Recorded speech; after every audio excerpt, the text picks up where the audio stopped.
are talking about, the topic we chose is, I guess we could just say keyboard theory or fundamentals, and talking about how ways in which we can address these issues that are creative, that are engaging, and effective.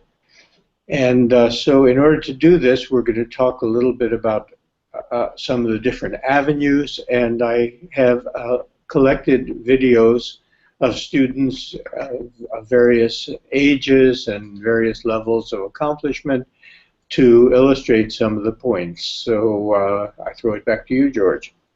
Okay. Well, I think this is a really fun topic that we're going to be getting into today. And keyboard fundamentals are, of course, fundamental to what we do as piano teachers. And for me, it's all about having really an intimate understanding of the instrument and the music that's been composed for it.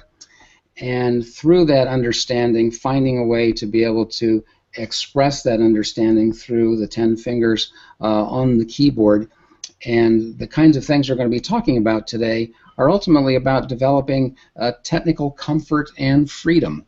And Paul has some really engaging ways in which he approaches the entire gamut, the entire range of keyboard fundamentals. And let's start, Paul, with some of your tips here.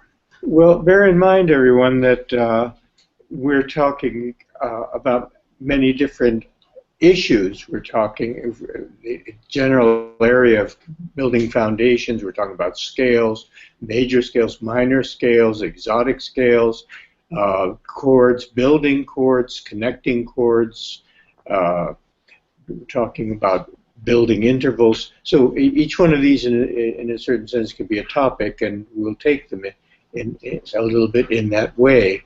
I see any number of people joining our chat room. Hello to everyone out there, many dear friends from a long time.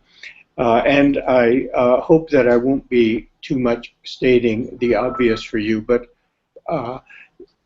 in general, I would say there are different areas that can help. One is simply having a good sense of organizing how you're going to present a topic. For example, we'll talk about major scales, and I'll get into this in just a moment.